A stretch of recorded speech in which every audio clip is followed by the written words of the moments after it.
सचिनजी, तुम्हाला प्रश्न विचारला होता की या क्षेत्रामध्ये सुरुवातीला तुम्हाला कोणकोणत्या अडचणी आल्या किंवा कोणत्या अडचणींना तुम्हाला सामोरं जावं लागलं? कोकण सफर या चॅनलवर जेव्हा मी यूट्यूब चालू केलं, विविध प्रकारच्या अडचणी साहेब आल्या. त्या 4,000 टायमाचा वॉच टाईम कसा पूर्ण करावा, त्याच्यानंतर तुम्हाला व्हिडिओचं 3 मिलियन, पहिला 3 मिलियन हाफ मॉनिटायझेशनसाठी असतं.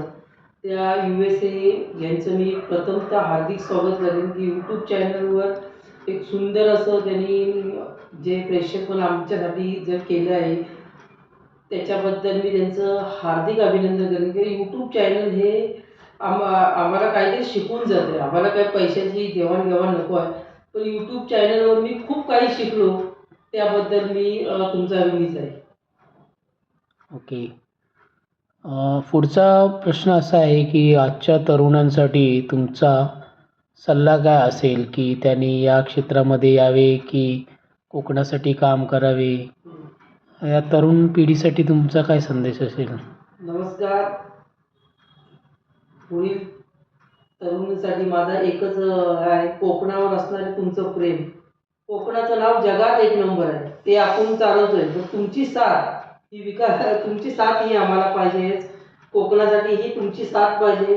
कोकण म्हणजे स्वर्ग, म्हणजे कोकण म्हणजे किनारा आणि कोकणातील निसर्गरम्य असं हे कोकण. कोकण हे आमचं आहे. त्याच्या तुम्ही काय बोल मी जे बोललो आहे, कोकणाबद्दल असणारं माझं प्रेम अतूट राहील, मरेपर्यंत अतूट राहील आणि कोकणाचं नाव जगभरात एकमेव असं करेल. ओके सचिनजी, तुम्ही सध्या जॉब पण करत आहात आणि यूट्यूब चॅनल पण तुमचं, त्याच्यावरती पण तुम्ही व्हिडिओज अपलोड करता.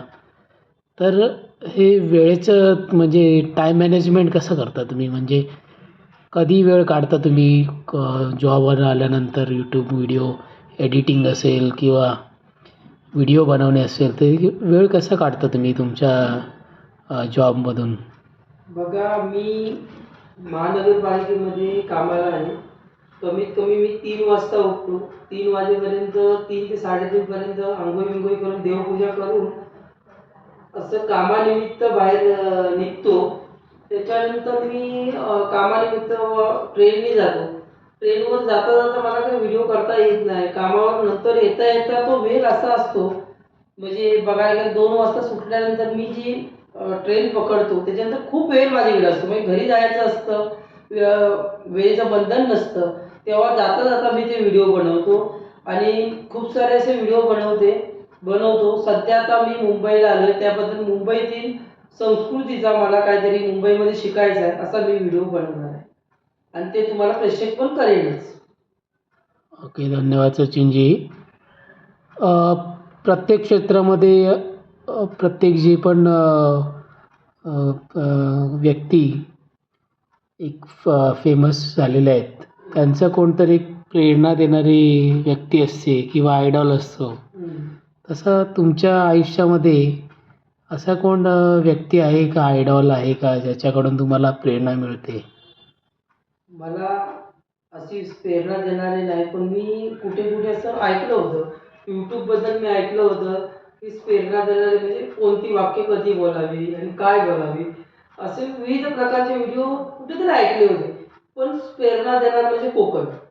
कोकण ह्या शब्दातच प्रेरणा आहे आणि कोकणाबद्दल, कोकणात म्हणजे कोकणचे व्हिडिओ टाकतो म्हणजे कोकणानेच मला शिकवलं. हे मी आता तुम्हाला स्पष्टपणे बोललोय, कोकण सर्व आहे.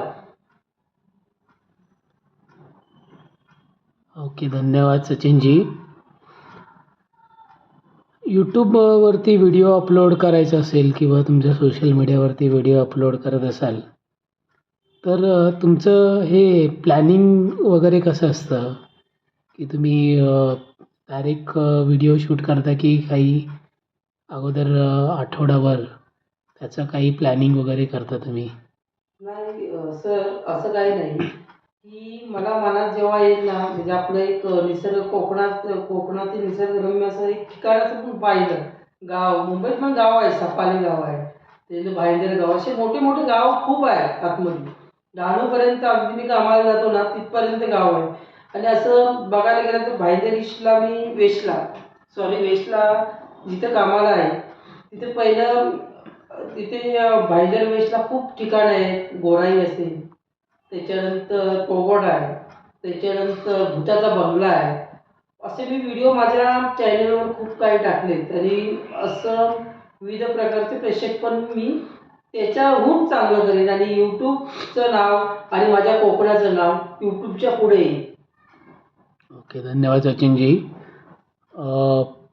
येणाऱ्या पुढील 5 वर्षामध्ये तुम्ही असे कोणते विषय कोकणामधील असतील ते तुम्ही व्हिडिओच्या माध्यमाद्वारे प्रेक्षकांना दाखवू इच्छितात, किंवा असं काही तुमचं काही स्वप्न आहे का जे तुम्हाला पुढच्या 5 वर्षामध्ये पूर्ण करायचं आहे? माझं साहेब स्वप्न असं काहीच नाही. स्वप्न बघायला गेलात तर माझा कोकण जगात एक नंबर आहे, हा माझा शब्द आहे. त्याच्यानंतर कोकणातील निसर्ग देखावा, किल्ले, असे विविध प्रकारचे आमच्याकडे देवस्थानं, असं विविध प्रकारचं संपूर्ण असं हे आहे, जागा आहे. त्याच्यानंतर सह्याद्रीच्या खोऱ्यात आमचं गाव आहे साहेब. विशाळगडाच्या पायथ्याशी असणाऱ्या मी माझ्या शिवबाचे आम्ही सैनिक आहोत आणि माझं गाव किरबेट आहे. विशाळगडाच्या पायथ्याशी असणारा माझं गाव आहे. इतिहासकालीन गाव आहे साहेब. त्याच्यानंतर इतिहासकालीन मी गाव का मानतो, विविध प्रकारच्या आमच्याकडे ऐतिहासिक कहाणी आहेत, ते माझ्या व्हिडिओद्वारे मी तुम्हाला सांगितलं आहे. ओके, धन्यवाद सचिनजी. आमच्या चॅनलसाठी तुम्ही वेळ दिल्याबद्दल धन्यवाद. तुमचे अनुभव आणि विचार आमच्या प्रेक्षकांसाठी नक्कीच प्रेरणादायी ठरतील. तुमच्या अमूल्य वेळेसाठी आणि सुंदर संवादासाठी खूप खूप धन्यवाद. ही मुलाखत आमच्यासाठी खास आहे. थँक्यू सचिनजी.